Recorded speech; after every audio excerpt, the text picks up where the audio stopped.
เจอเล่นค่ะเนาะมันต้องการมาสูงพี่น้องรักแต่งพี่น้องเพลงหลงเขาค่ะเนาะวันนี้ก็ยินจมกันเนาะที่เลยเขามาโหมปล่อยงานกระถิ่นเนี่ยค่ะเนาะ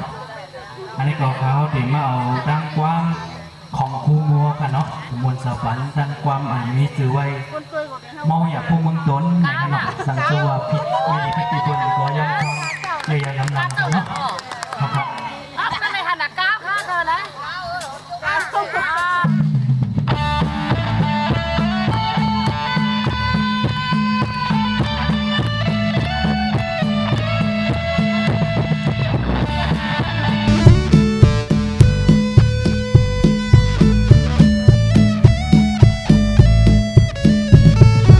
มาทบมาหบเนอจุกกังเวงเมื่อขิงโหคำตีอันซื้อกินปู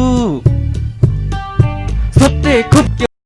เป็นเมาอย่าเศร้าน้องคุกน้องโยเอาเมาเศร้าน้องอยากเมาน้องรู้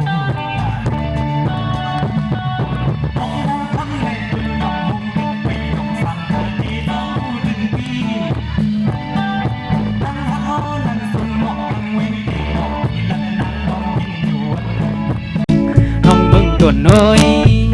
อยู่ก็นักเสิร์มือก็ยับเสิร์ลิโก้หัวเจอสู่เสาน้ำเมตวนไก่เลื่อนคนเป็นแขกเล็กไหลปอกเย้าสู่อยู่ฮักเลนเต้นไหลปอกนอนหนึ่งวันเจอวันสู่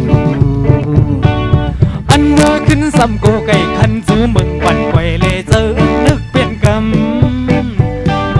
อันเสือเศร้าสัมปันแก็บสู่เก็บตีอยู่เลอเฮอมีเฮินเย่เหมือนเจอเพื่อนน้องเมืองตัวน้อยอยู่นักเสิร์มือก่อนชิโนมายินจมกันเนาะ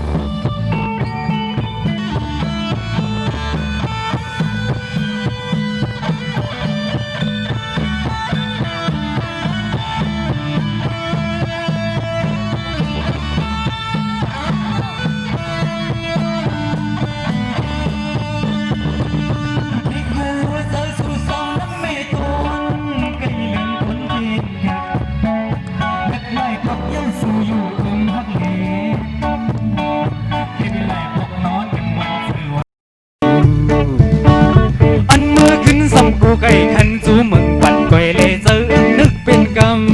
ำอันซื้อเศร้าสัมปันแขกสู่เก็บตีอยู่เลอเฮอมีเฮินเย่เหมือนเจอเบิร์นน้องเมืองตัวน้อยอยู่ก็นักเสิร์มือก็ยับเสิร์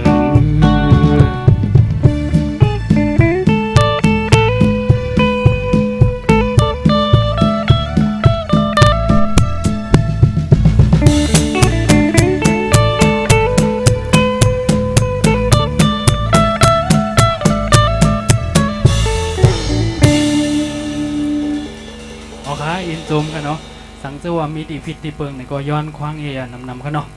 อันนั้นก็เป็นเพลงความของครูเฮาก็แปลว่ามีเสือฮักหรือไปมอนในกันเลยเนาะฮักหรือเพลงความของครูมูเฮาค่ะเสเลที่เอาเพียงหนึ่งโหในกันเนาะอันนี้ก็เป็นแป้งในกันเนาะย้อนผักตอนฝันสังเจว่ามีตีพิษในก็ย้อนคว้างเอียนำกัน